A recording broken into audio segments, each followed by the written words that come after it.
Hey leader, and welcome to episode number 342 of the L3 Leadership Podcast, where we are obsessed with helping you grow to your maximum potential and to maximize the impact of your leadership. My name is Doug Smith, and I am your host, and today's episode is brought to you by my friends at Baritong Advisors. If you're new to the podcast, welcome. I'm so glad that you're here, and I hope that you'll enjoy our content and become a subscriber. Know that you can also watch all of our episodes over on our YouTube channel as well, so make sure you're subscribed there. And if you've been listening to the podcast for a while and it's impacted your life, it would mean the world to me if you would leave us a rating and review on Apple Podcasts or Spotify or whatever app you listen to podcasts through. That really does help us to grow our audience and reach more leaders. So thank you in advance for that. Well, leader, in today's episode, you'll hear my conversation with Rory Vaden. I first heard Rory speak at a conference about 10 years ago with John Maxwell and really enjoyed his content.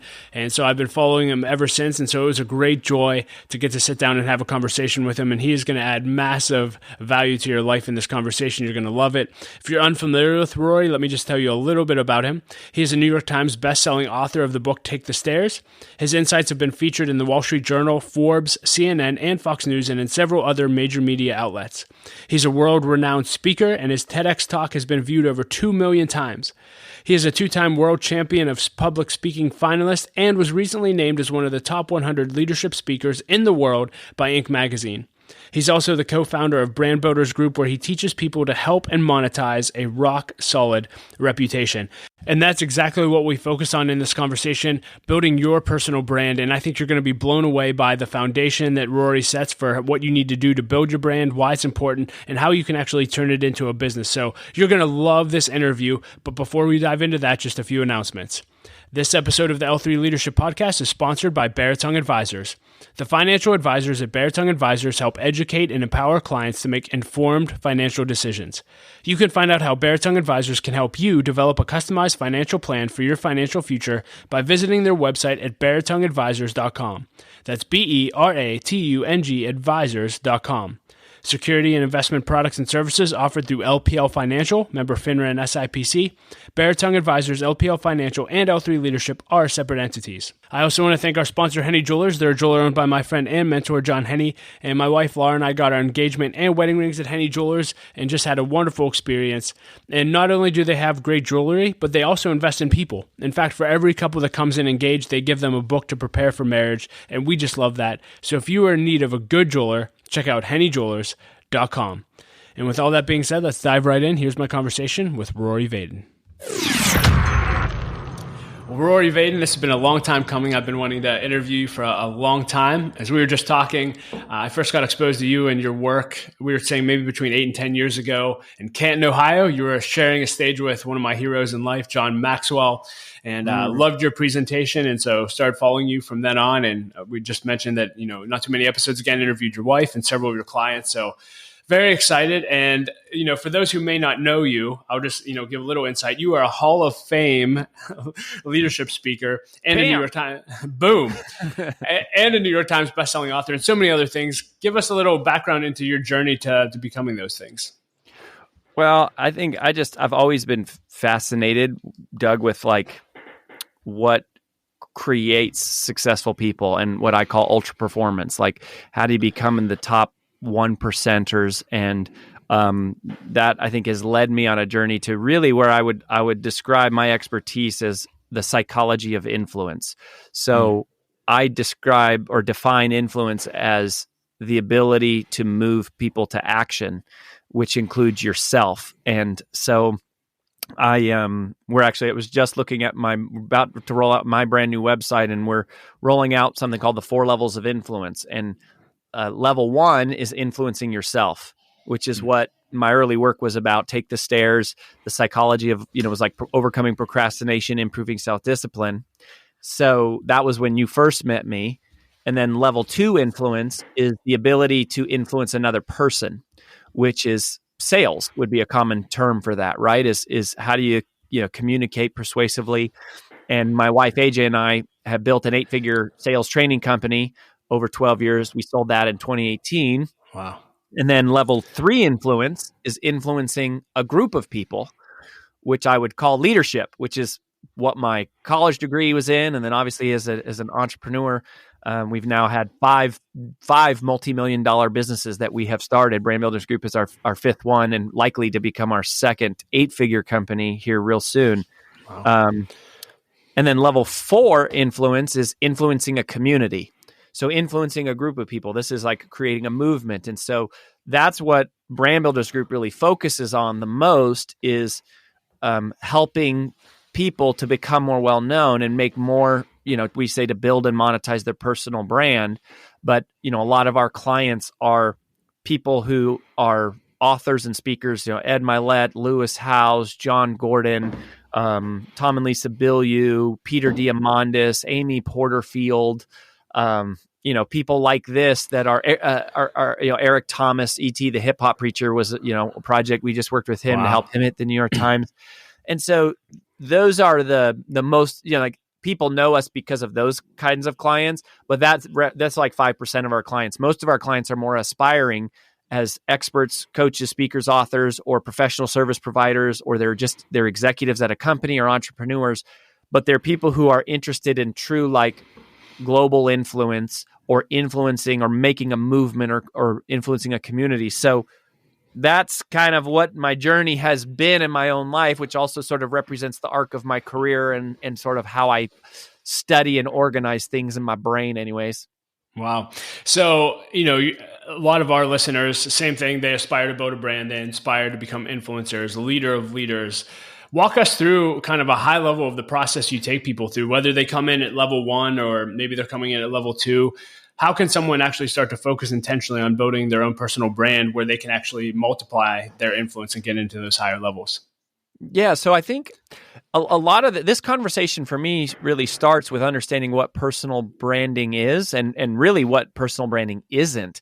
When people hear the phrase personal brand, or they go, oh, Brand Builders Group is a personal brand strategy firm, sometimes they immediately go, oh, they do websites, or they do logos, or they manage social media.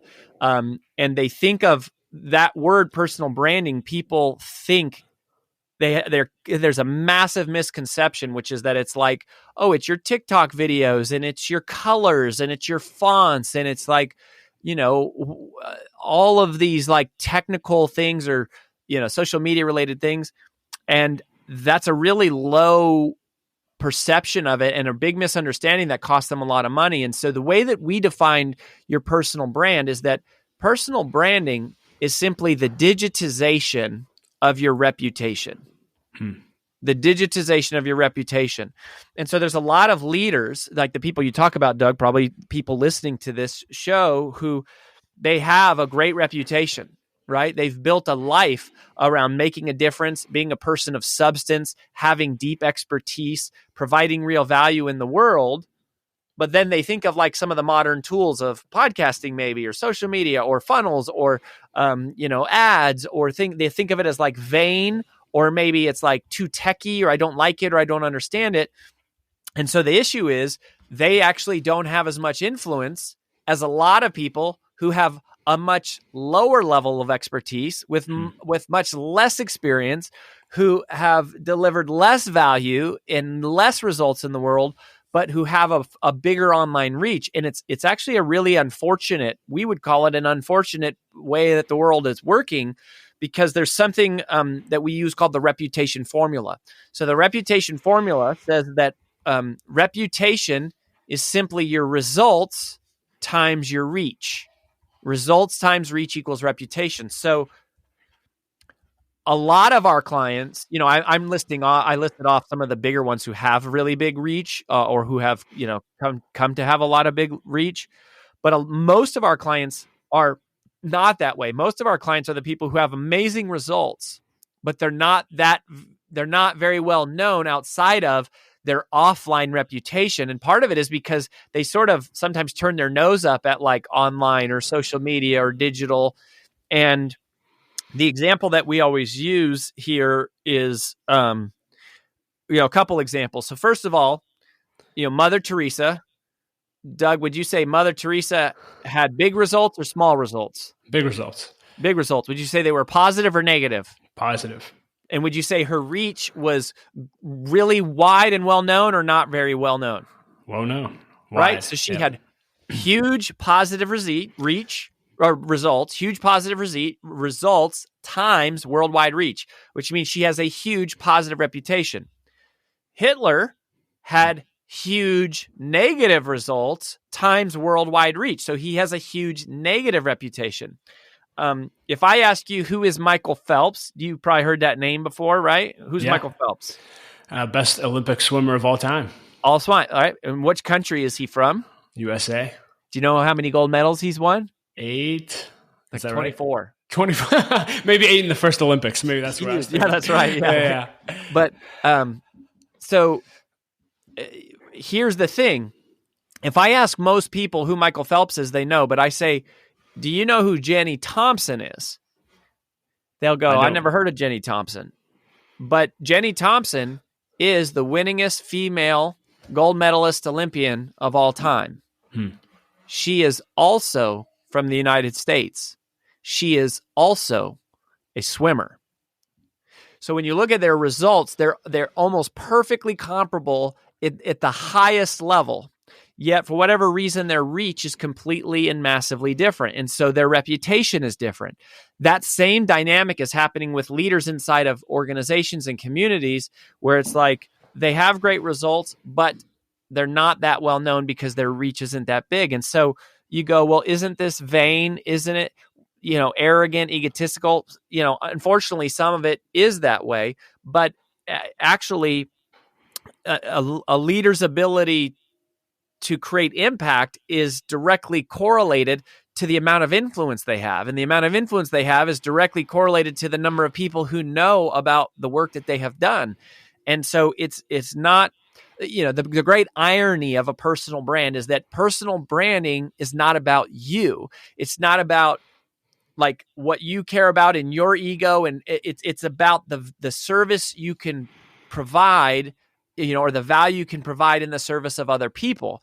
And part of that is that your influence grows as your reach grows, which means your ability to create results grows as your reach goes. Look at John Maxwell, right? Like you mentioned John Maxwell, you go, John Maxwell has huge influence because he knows a lot about leadership. A lot of people know a lot about leadership, but a lot of people know about John Maxwell. He has huge reach. And because of that, he has big influence. And because of that influence, he's able to raise a lot of money for charity and change governments around the world and influence churches and develop leaders.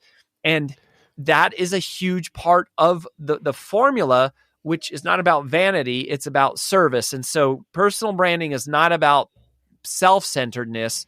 It's about service-centeredness. Yeah, and this is a leadership podcast. You guys did a huge brand study, which I thought the stat was so good. You found that 82% of Americans believe the companies are more influential when the executives or founders have a public-facing personal brand. Can you just talk more about that? Because you're mentioning all these big names, and there's people who say maybe they don't think it's vain, but hey, I'm leading this company. What's the big deal if I have an online reputation? But clearly, it looks like the data that you came up with shows it matters a lot. Oh yeah, it's massive. I mean, so the data shows that 72% of older millennials, okay, so those are ages like 35 to 44 right now, say they trust a company or brand more if they recognize they know their executives. But if you look across Americans, 60% of Americans said they are more likely to buy from a company if they recognize the executives and the executives have a personal brand. 59% of Americans said they would be more likely to recommend the company. Wow. 58% said they'd be more loyal to the company. Like they're more likely to trust you, buy from you, work for you, and recommend your company if they recognize the executives of that business. So it has a massive bottom line ROI impact. It has a massive direct application. And it's just about trust, right? It's going, people want to trust the person they work for. They want to trust the person they're buying from. They want to trust the people they're recommending. And look, the biggest companies and the biggest corporate brands in the world often have a founder who is very well known, right? Or an executive. Apple has Steve Jobs. Facebook has Zuckerberg. Amazon has Bezos. Tesla has Elon Musk. Virgin has Richard Branson.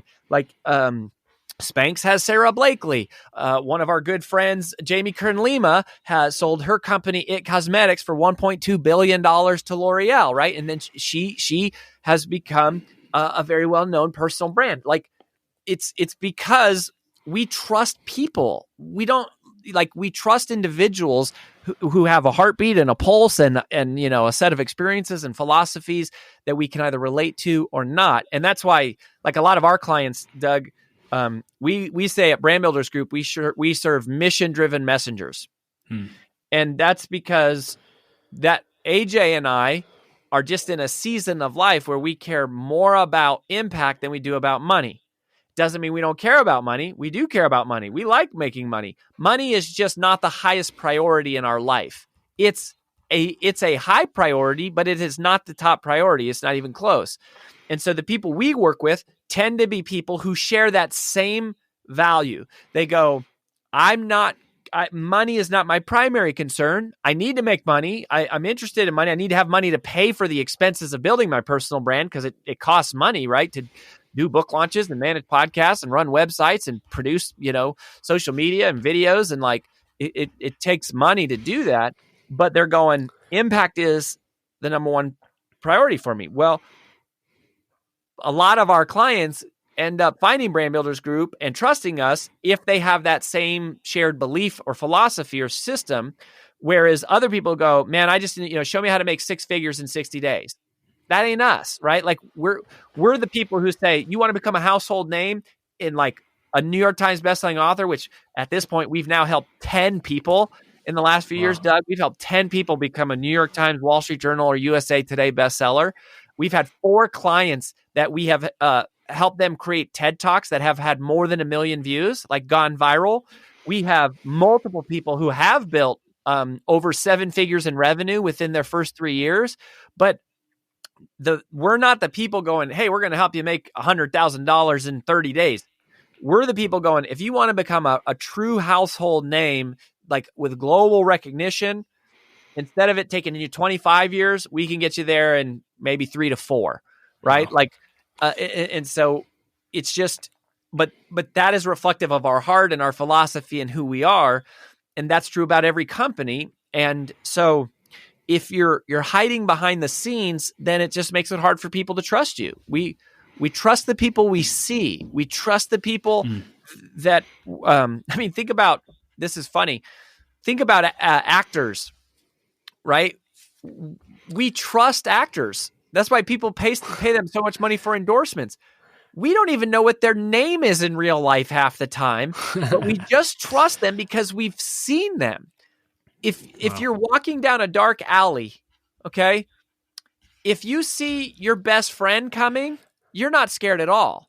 But if you're walking down a dark alley and you see another person, but you don't recognize them, I don't care whether it's a man or woman, what their ethnicity is, what their age is. Like, you see somebody walking down an alley and you don't recognize them, you're going to be nervous because you've never seen them before. So that matters tremendously, and it makes a difference on your ability to recruit, to hire, to retain, to manage, to motivate, to inspire, to promote, to and to get people to buy and trust and recommend you. So it's a big deal.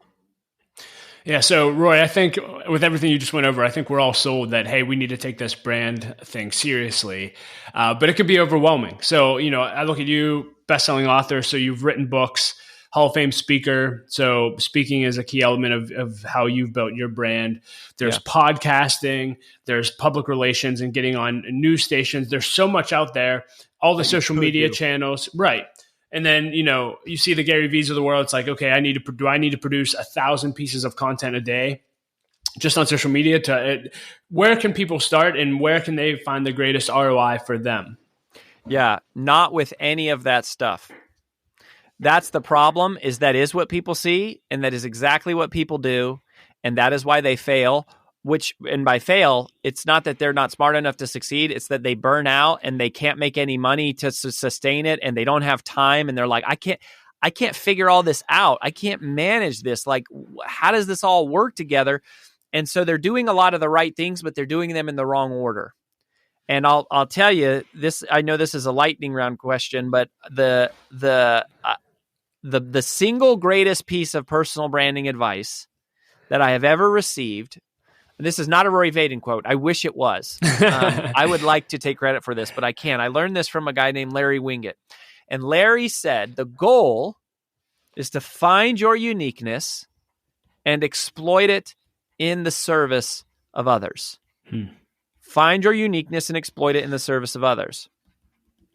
Now, Larry didn't really have a process for teaching people how to do it because he wasn't in the business of doing that. But that he said that in like a speaker training one time that I heard, and I was like, that's so brilliant. And so when we started Brand Builders Group, we created our own proprietary process that we take people through to help them find their uniqueness.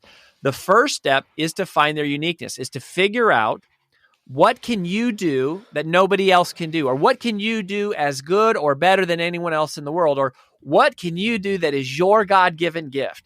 Like and so you say, okay, what's the first step of that? The first step of that, Doug, is being able to answer one question with one word. And this is the hardest step. It's like probably one of the hardest steps, and it's the step that 99% of people overlook, and 99% of people cannot answer this question. And if you cannot answer this question with one word, sooner or later, everything is going to break down, and you're not going to create the velocity that you need to break through the wall. And so here's the question. What problem do you solve in one word? Wow. What problem do you solve in one word? If you can't answer the question in one word, then you are doing too many things. And if you have diluted focus, you get diluted results. And people do not buy solutions as like people. Here's what it is. People buy solutions to problems. We think that people spend money on luxuries. Like when we think of money, we think of, houses and boats and cars and trips and whatever.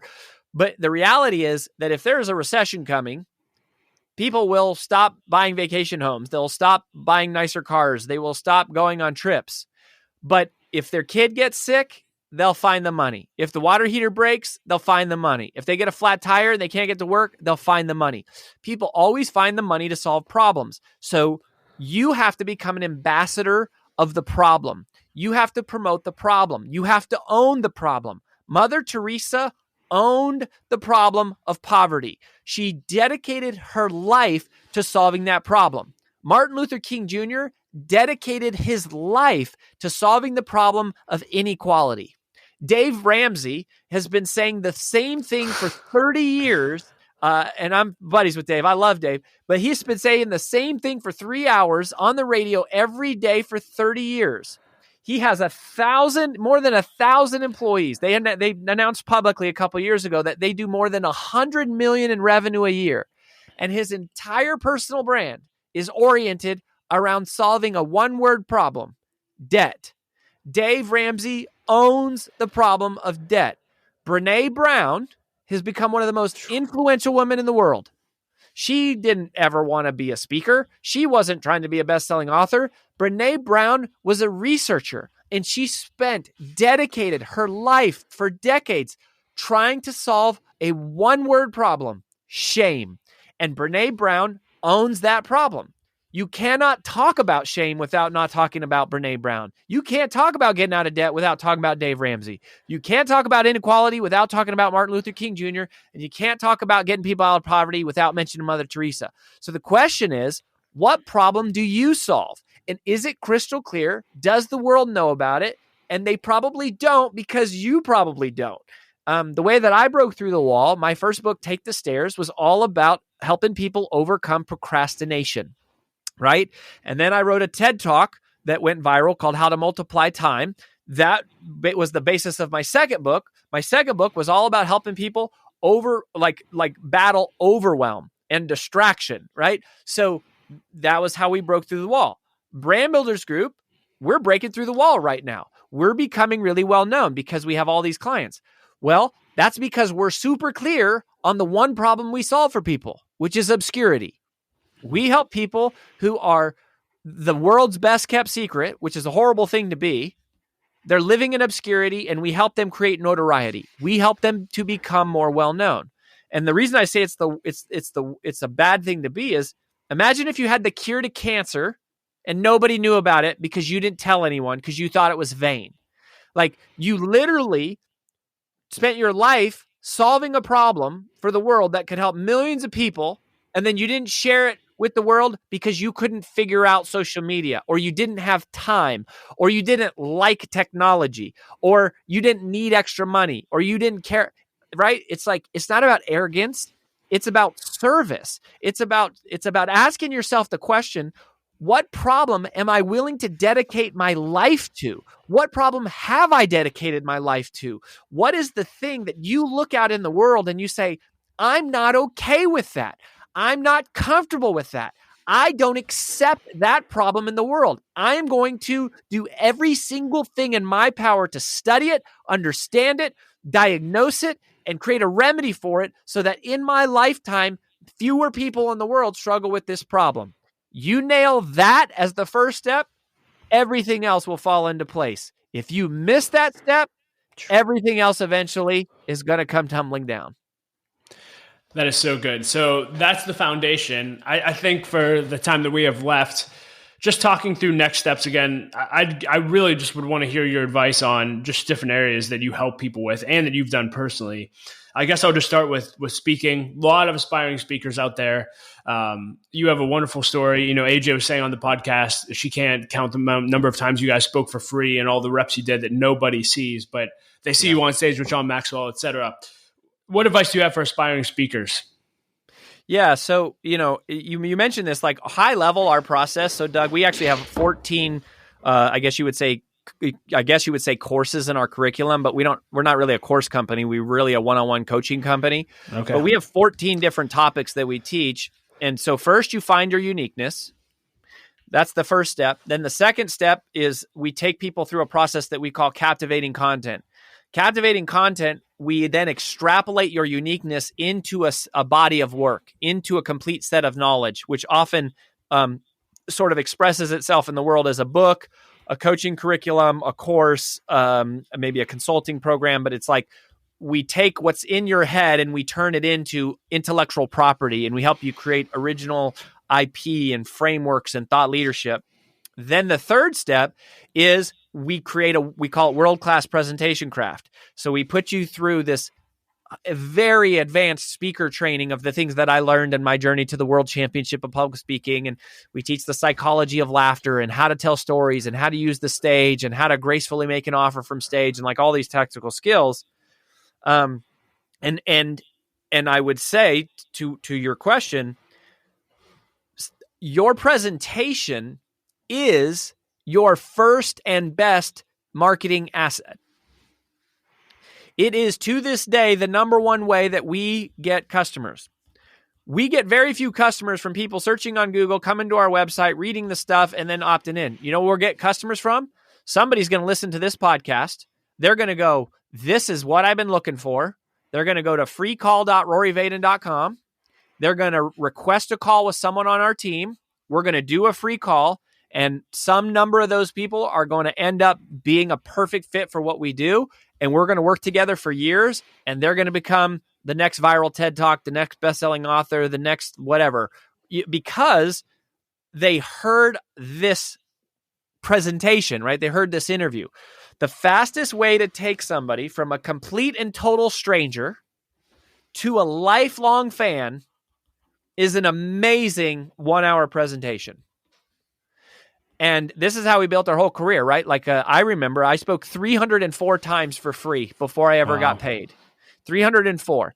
That was when I was on my journey to the World Championship of Public Speaking, which I did twice for Toastmasters. I made it to the top 10 in the world twice.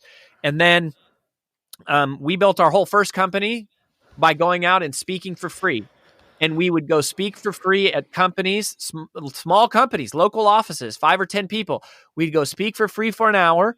We'd give people a chance to sample our content. And then at the end, we'd show them how to sign up and come to one of our events or enroll in our coaching program. Today at Brand Builders Group, we do podcasts. We go speak for free. We have loads of free training on our website. All of them are just basically 1-hour presentations that people go watch. And at the end, they go, this was incredible. They request a call and they come. And then, we've got different levels of programs. But here's the thing. you don't grow a personal brand from social media. Like everyone thinks, oh, it's social media. Like I got to go viral. The number one fastest way to get customers is through referrals. The second fastest way is through presentations. It doesn't mean you shouldn't learn how to do social media and digital marketing and online. It just means that's not the fastest path to cash. The fastest path to cash is human relationships. It's people, right? It's let's have an encounter. The reason why social media can work is because if somebody watches 60 of your 1-minute clips, they're going to trust you. But the algorithm, it's going to take them a long time before they see 60 1-minute clips because of the algorithm. And so it's going to take forever versus you get them in a room with you or on a webinar with you and they have this accelerated 1-hour experience. They might be willing to spend $10, $20, $50, $100,000 with you after 1 hour because they've had a chance to experience what you do. And if it's the right time in their life for what you do, and you have what they need, you have the solution to their problem, they'll gladly invest the money if they trust you and it's the right time for them. And so speaking is just, it is where it's at. And it doesn't have to be on stage in front of thousands of people, John Maxwell. It could be 3 people at the back of a Perkins restaurant. It could be a small workshop. And one other thing on this, Doug, one of the things that we tell our clients all the time is we say, think of your online audience as an offline room. Think of your online audience as an offline room. So here's what I mean by that. Let's say you do post a video on YouTube, right? A video on YouTube is a pretty good marketing tool if it's a long form video, because if somebody watches it, it's the second best thing to like experiencing you in real life. So the problem is if you post a video on YouTube and you get 8 views or you get 14 views, you're probably going to look at that and go, oh, what a waste of time. Like, I can't believe I just posted this video to see 14 views. And that's because you're comparing yourself to everyone else, right? And you're going, well, John Maxwell posts a video and he gets 1 million views, right? Why am I wasting my time for 14 views? Yet, if I told you right now that you could walk outside and go next door and there's a room full of 14 people sitting there waiting to hear from you, and that you're going to have 1 hour to stand up in front of 14 people and impart some wisdom that could make a difference in their life, most of us would get pretty fired up about that. Right. If it was 50 people, we'd probably be like really fired up. If it was 100 people, we'd be pretty nervous. But we see 100 views online and we go, Meanwhile, 25 people in real life is all you need to generate. I mean, you get 25 people to pay you $1,000 a month to coach with you. You're making $25,000 a month. That's probably more than most people are making in their career. This is the law of AJ Vaden. This is a shout out to my wife, right? And she says, you don't need millions of followers to make millions of dollars. You need a few people to trust you in a very deep, meaningful way. That's so good. Out of curiosity there on the making millions of dollars or whatever. So you built multiple, 6 to 8 figure businesses. What advice just do you have for building a business? Clearly, you've been successful and demonstrated that. What's been some of the keys to doing that? It's interesting. Our brand builder journey that we take personal brands is exclusively for personal brands. So we don't work with companies. We only work with individual executives or the founder or, the author. Like, we only work with like individual faces. But the process of building a great company is the same. We easily could apply the same issue for a company. What problem do you solve? Like, if you're not clear about that, you're going to do a bunch of different things and you're going to launch a bunch of different products, and you don't need a bunch of products. You don't need multiple revenue streams. Like, this is some of the horrible advice. Like, you got to have multiple revenue streams. No, you don't. If you are a small business owner and you have multiple revenue streams, I promise you are diluting your resources across many different things. What you need is one really freaking amazing revenue stream. That's what you need. You need one SKU that sells really, really well. You need one source of income that will change your life. But people they're chasing like these ideals that are not really practical. So I would say focus, right? Like, focus, find your uniqueness, figure out what is the one thing you can do that nobody else can do, and do that better than anybody else, and then go all in on that. And I'll give you the hint. All right. So I'll tell you practically, right? So in our first course, which is called Finding Your Brand DNA, which is most of what we've been talking about here, we have this sort of 6-part framework we take people through to help them find their uniqueness. Well, that's a 2-day experience. Each of our 14 programs is a different 2-day experience. So we obviously don't have 2 days right here, Doug, but I'll tell you the secret, which is the what we train our strategists to do. So, we have dozens of strategists in our company because they're doing most of the coaching. We have like 588 coaching clients right now. So we got a lot of people we're working with. And so our team is working with them. And so when we're training our strategists, this is what we figured out. And this is what we know today, Doug, that we did not know when we started this company in 2018. Here's what we've realized. You are most powerfully positioned to serve the person you once were. You are always most powerfully positioned to serve the person you once were. If there's a shortcut, if there's a faster path, it is by realizing that you are going to make the most impact and thereby the most money and create thereby the most natural traction by looking back and figuring out what problem have you solved? What challenge have you conquered? What setback have you survived? What obstacle have you overcome? You're most equipped to help other people on that exact same journey. And that's where you should start. Even if it's not where you want to be long-term, it's where you're most powerfully positioned to serve. And so that is where you start. And if you start there, you will get traction because you can serve those people in a very deep, meaningful way. And then out of that will give life to like the rest of the business. Yeah, I want to talk about a few other areas, but obviously you've been talking a ton about brand builders. I think everyone probably listening is interested. You mentioned, the free call they can get. What are the next steps if people are listening to this and saying, hey, I need to push pause on this and go do that? What can they do? Totally. Thanks, Doug. Yeah, I mean, we do one-on-one coaching, right? We're one-on-one training. Like we are a human-based business. Like we want to know your face and see you at our events. And so if you go to freecall.roryvaden.com, you can just fill out a little form and request a call, and then we'll guide you from there, right? So you just kind of follow the path. That's where I would say if you're not ready to request a call, then just go to roryvadenblog.com and you can start watching a bunch of our free trainings, and you can check out, learn more there, and then just see if you're ready. But I talk about the 4 levels of influence on my blog, and that's like the main thing that I'm talking about. So you can, there's loads of free content there. Love that. And we'll include links to all of that in the show notes as well. Talk to us about writing a book. So it was one of the first things you did. So what do aspiring authors need to know from Rory Vaden? Well, it wasn't one of the first things I did. It was one of the first things I became known for, but it was years before. And that's what you got to understand. That's this whole process, right? So captivating content, which I said earlier, that's where we help people sort of extrapolate their ideas into what would be a book. But, a book should be a conclusion, not a hypothesis.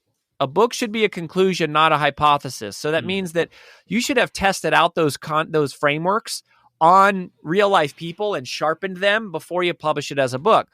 For example, we haven't written a book since we started Brand Builders Group. Why? Because we have been wrestling with these ideas, practicing them, shaping them, sharpening them, tightening them. And so when our book comes out in a couple years, it's going to crush. We know it's going to crush. Why? Because we've already tested it on 1,000 people and we've dialed it in. It's a conclusion, not a hypothesis. And so if you're early in your journey, there's some value to writing a book, kind of early on, just because it gives you some credibility and getting that going. But when you're looking at like becoming a New York Times bestseller and doing everything it takes there, it's like you want that content to be solid and tight and tested. And so, you really want to be clear on the problem it solves, the methodology, the frameworks, the diagrams, the IP, the charts, the tables, and that you have case studies and stories of real clients that you can share, right? Like it matters when we helped Ed Milet sell 117,000 copies of his book, right? We helped Eric Thomas hit the New York Times. Like yeah, we played a part, and Lewis is very generous in giving us credit, but like we played a part in Lewis growing his podcast from 30 million downloads to 500 million downloads, and then selling it to Sirius XM 4 years later for millions and millions of dollars. Like we've had 4 clients that we've helped them go viral with their TED Talks. Like it matters quite a bit, and it gives you confidence that what you're doing actually works because you've really tested it, and you're teaching from a place of like, I've been there and I've done it. And so I think there's, that's the real thing, is to really thoroughly kind of test it. And the other thing of what you need to know about, bestseller lists and all this stuff. So bestseller launch plan is one of our 14 courses. It's later in the training, but the number one thing you need to know about becoming a best-selling author, and this is a lesson that I learned from Robert Kiyosaki, is it's not called New York Times best writing author. It's New York Times best-selling author. The bestsellers lists are entirely dependent upon how many people are buying your book, which is why you could write the world's greatest book, but if you don't have reach, you're not going to become a best-selling author. Meanwhile, if you're Kim Kardashian, you can publish a book full of second-rate selfies that were not good enough to be on her Instagram profile, and you'll sell hundreds of thousands of copies of that book because you have a lot of reach. Is that right or wrong? I don't know. Who is to say? But that is how it is. So you got to build an audience for the book before you build the book, if it's really the book. Well, Rory, you've added massive value to me today in our audience. Is there anything, with a few minutes that we have left, is there anything you want to talk about that we haven't discussed? Well, thanks, man. I just, a couple things. First of all, another Brand Builders Group mantra here is save the best for first.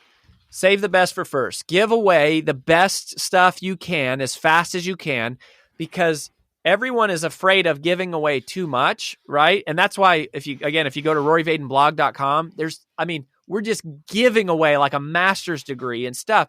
And then our hope is that at some point, between hearing a podcast or listening to the blog or following our podcast, they're going to go, man, I want to request a call. And they go to freecall.roryvaden.com. They request a call.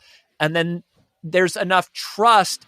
And so trust precedes the transaction. Trust precedes the transaction. People are afraid of, well, if I give away all my secrets, then what is someone going to pay me for? That's the wrong way of thinking. That's a scarcity mindset. Giving away information is not the risk. One reason why is people don't pay for information. People pay for organization and application. People don't pay for information. They pay for organization and application. So you don't really need to be worried about it. You can teach everything you know for free.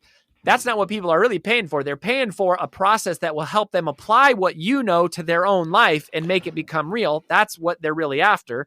So you can teach everything you know for free and still charge money, because what you're charging for is a application. But like, save the best for first, give it away, earn trust, right? Like, quit being worried about how many followers do I have, and be more concerned about how much trust do I have with the followers that I have.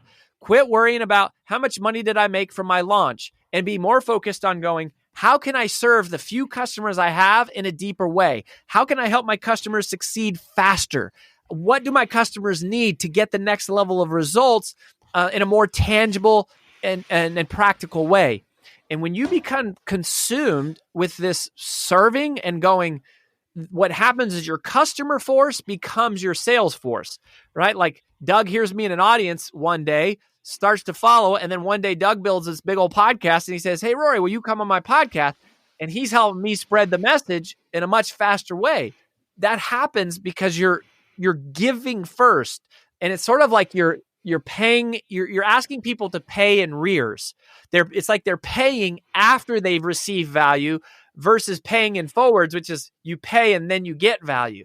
So we're using all the tools of the day, podcasting, social media, YouTube, like PR, to give value first, like dump as much as you can and over deliver, so that people go, man, these people really know what they're talking about.